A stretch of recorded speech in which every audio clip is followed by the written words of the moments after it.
wabarakatuh. Perkenalkan, kami dari kelompok 11 ingin mempresentasikan hasil dari diskusi kami yang berjudul Kesehatan dan Migrasi Penduduk Bangladesh dalam Hal Perubahan Iklim sebagai Pemicu Ancaman Non-Tradisional. Sebelum masuk ke pembahasan inti, di sini saya akan menjelaskan latar belakangnya terlebih dahulu. Perubahan iklim telah menjadi salah satu isu lingkungan global yang sangat kompleks dan multidimensional. Perubahan iklim dapat diartikan sebagai perubahan yang signifikan dan terukur secara statistik terhadap rata-rata kondisi iklim suatu wilayah dalam periode yang panjang, umumnya 1 dekade atau lebih. Bangladesh adalah salah satu negara yang sangat rentan terhadap dampak perubahan iklim. Letak geografisnya yang didominasi dataran rendah dikelilingi sungai besar seperti Brahmaputra dan Gangga, serta berbatasan dengan Teluk Benggala, membuat Bangladesh rawan terhadap banjir, siklon tropis, dan kenaikan permukaan laut. Berdasarkan latar belakang yang sudah saya jelaskan, teridentifikasilah rumusan masalah yang ada. Pertama, bagaimana perubahan iklim mempengaruhi kondisi kesehatan masyarakat di Bangladesh. Yang kedua, apa hubungan antara perubahan iklim dan pola migrasi penduduk di Bangladesh. Selanjutnya ada tujuan penelitian. Yang pertama, untuk mengetahui perubahan iklim dalam mempengaruhi kondisi kesehatan masyarakat di Bangladesh. Yang kedua, ada untuk mengetahui hubungan antara perubahan iklim dan pola migrasi penduduk di Bangladesh. Baiklah, di sini saya akan menjelaskan tentang krisis iklim Bangladesh. Bangladesh merupakan salah satu negara yang paling rentan terhadap krisis iklim meskipun kontribusinya terhadap emisi global sangat kecil. Dengan hanya menjumbang sekitar 0,3% dari total emisi gas rumah kaca dunia, Bangladesh justru menempati peringkat ke-9 dalam Indeks Risiko Dunia 2024 sebagai negara yang paling rentan terhadap dampak cuaca ekstrim dan perubahan iklim. Krisis iklim telah menyebabkan berbagai bencana alam yang merugikan secara ekonomi, sosial, dan lingkungan di Bangladesh. Kenaikan permukaan laut yang diproyeksikan mencapai 50 cm pada 2050 diperkirakan akan menggelamkan 11% wilayah negara dan memaksa hingga 18 juta orang untuk bermigrasi. Selain kehilangan lahan, fenomena intrusi air laut telah meningkatkan salinitas tanah sehingga menghambat produksi pangan dan mengancam pasokan air bersih di wilayah pesisir. Akibatnya, puluhan juta warga menghadapi risiko kesehatan termasuk penyakit kardiovaskular akibat konsumsi air yang terkontaminasi garam. Ancaman ini tidak hanya berdampak pada mata pencarian masyarakat pesisir, tetapi juga mengganggu ketahanan pangan nasional. Selanjutnya yaitu ada dampak perubahan iklim terhadap kesehatan masyarakat di Bangladesh. Yang pertama, perubahan iklim memperparah risiko penyakit dan krisis kesehatan.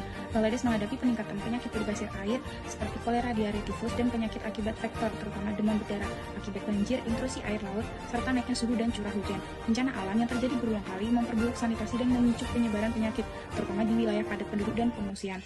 Yang kedua, kerentanan diperparah oleh konflik air dan ketimpangan sosial ekonomi. Kebijakan sepihak India terkait aliran air sungai transnasional, misalnya Bendungan Fraraka, menyebabkan kekeringan dan banjir di Bangladesh, memperburuk ketersediaan air bersih. Hal ini memperbesar resiko penyakit dan memicu migrasi internal yang memicu kepadatan di wilayah miskin dan memperparah kondisi sanitasi serta kesehatan masyarakat. Yang ketiga, sistem kesehatan belum siap hadapi lonjakan penyakit terkait iklim. Infrastruktur dan layanan kesehatan Bangladesh belum cukup kuat dalam menangani dampak perubahan iklim. Kurangnya sistem peringatan dini, terbatasnya asuransi kesehatan, serta akses layanan yang tidak merata menjadi hambatan besar. Kelompok rentan seperti anak-anak, lansia, dan masyarakat miskin menjadi pihak yang paling terdampak. Sekian dari saya. Terima kasih.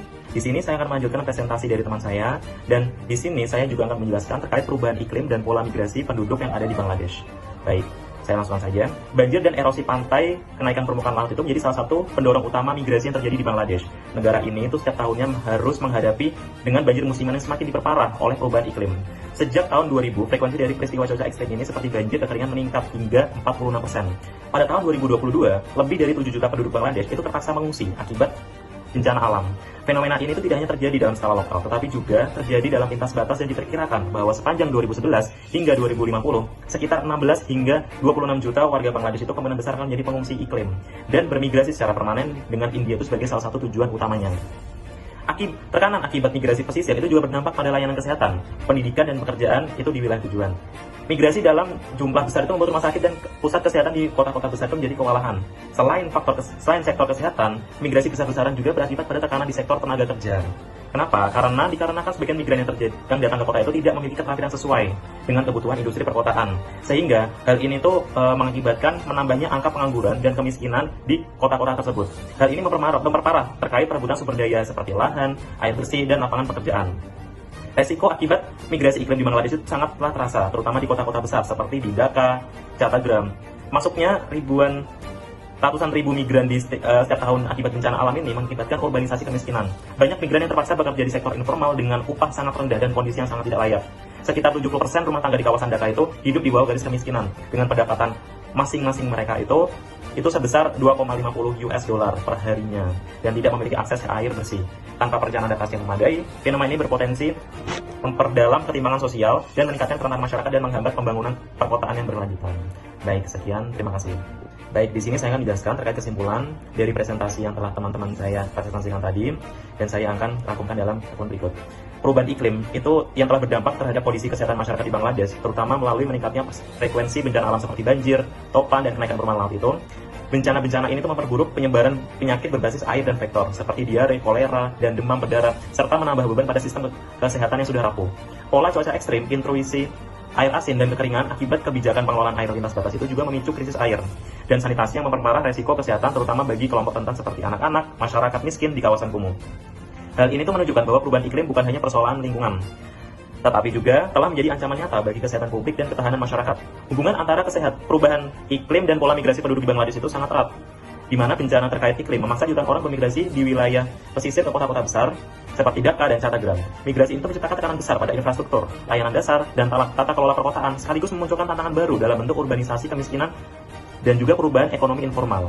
Nah, hal ini juga itu meningkatkan resiko ketegangan sosial. Sebagai respon, Bangladesh telah mulai mengembangkan kebijakan nasional di bidang kesehatan dan adaptasi iklim. Meskipun implementasinya masih terbatas, upaya seperti penguatan program kesehatan, kerjasama dengan NGO, serta pengembangan sistem peringatan diri dan infrastruktur berbasis ketahanan iklim ini menjadi penting untuk memperkuat kapasitas negara dalam menghadapi tantangan non-tradisional akibat perubahan iklim secara tidak menyeluruh dan berkelanjutan. Baik, sekian. Terima kasih. Mohon maaf apabila ada tutur kata yang salah dari presentasi kami. Dan terima kasih teman-teman sudah mendengarkan. Wabillahi taufiq wal hidayah. Wassalamualaikum warahmatullahi wabarakatuh.